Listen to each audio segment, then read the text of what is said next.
Start.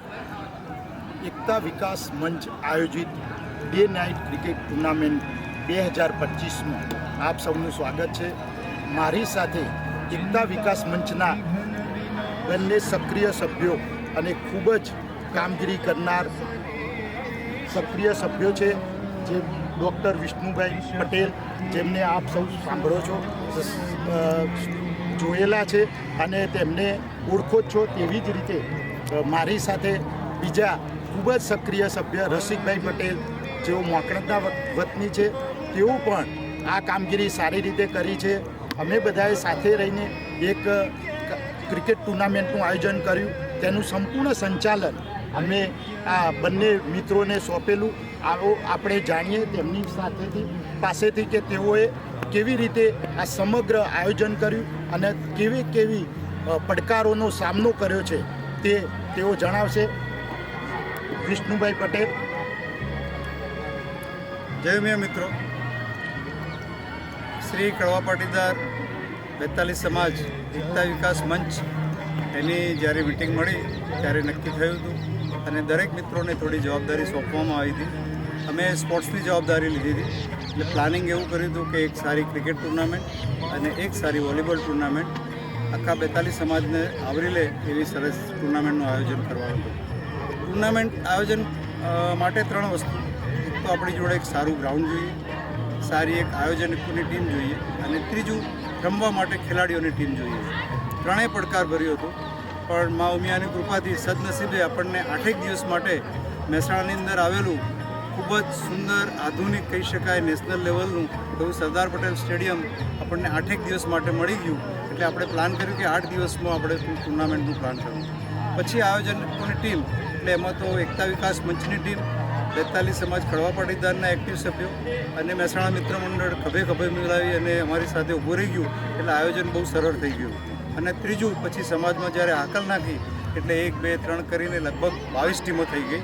અમને એવું હતું કે જે થોડા સમયમાં દીકરા અને દીકરીઓ ઓસ્ટ્રેલિયા, ન્યૂઝીલેન્ડ, કેનેડા અને અમેરિકા જે માઇગ્રેશન થયું છે એના કારણે પૂરતી ટીમ નહીં મળે, પણ સદનસીબે અમને 22 ટીમો મળી. અને ખરેખર આપ જોયું છે કે એકદમ કોમ્પિટિટિવ ગેમ છે. બહુ સારા પ્લેયર્સે આમાં ભાગ લીધો છે, જે ટુર્નામેન્ટ જોવા આવે છે, એન્જોય કરી રહ્યા છે. એટલે ખૂબ જ થોડા સમયમાં બહુ સારું સુંદર આયોજન થયું અને સુંદર આયોજનના અંતે અમને ખરેખર જે ધાર્યા હતા એના કરતાં અનેક ગણી માની કૃપાથી સફળતા મળી છે. અને આજે અમે ફાઇનલ સુધી પહોંચ્યા છે અને ફાઇનલ બી બહુ વિના વિઘ્ને સરસ રીતે પાર પડશે. અને મા ઉમિયાની કૃપાથી 42 સમાજની વાહ થશે, અમને 100% વિશ્વાસ છે. જય ઉમિયા. રશીદભાઈ આપણને 2 શબ્દો કહેશે. શ્રી કડવા પાટીદાર 42 સમાજ એકતા વિકાસ મંચ દ્વારા મહેસાણામાં સરદાર પટેલ સ્ટેડિયમમાં ભવ્ય ક્રિકેટ ટુર્નામેન્ટનું આયોજન થયું. ટુર્નામેન્ટની અંદર આખા સમાજનો જોરદાર રિસ્પોન્સ અમને મળ્યો. આયોજક ટીમના જોડે સહયોગી ટીમ પણ એટલી જ ઉત્સાહી અમને મળી. અને ટુર્નામેન્ટને સફળતા અપાવવા માટે આપણા સમાજના દાનવીર દાતાઓ તરફથી દાન પણ ખૂબ સરસ મળ્યું.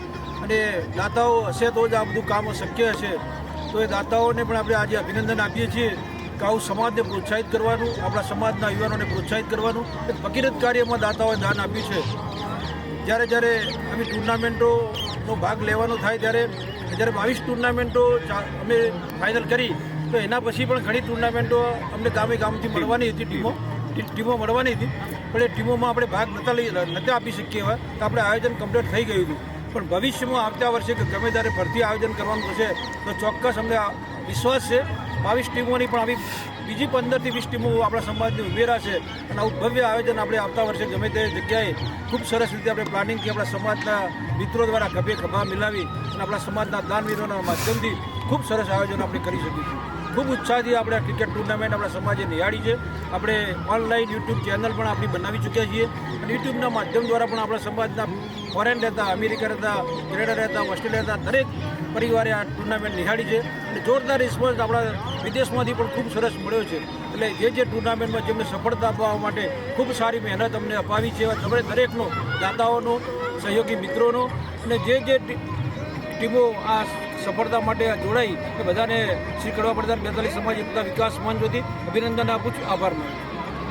આપ બંને મિત્રોનો ખૂબ ખૂબ આભાર અને આવી જ રીતે સરસ આયોજન થતા રહે એવી અને આપણા સમાજના બધાનો પણ સાથ સહકાર અમને મળતો રહે એવી શુભેચ્છાઓ સાથે આપ સાંજે ફાઇનલ મેચ અવશ્ય નિહાળજો અને તેને લાઈક કરજો અને અમારો ઉત્સાહ વધારજો. જય જય ઉમિયા, જય જય ઉમિયા. મા ઉમિયાને પ્રાર્થના કરીએ કે આવા સારા કામમાં તું જે અમને નિમિત્ત બનાવે છે એવું કાયમ નિમિત્ત બનાવતી રહેજે અને તારી કૃપા દ્રષ્ટિથી અમારા હાથે સમાજના કામો થાય એવું એમને આશીર્વાદ આપજે. Thank you.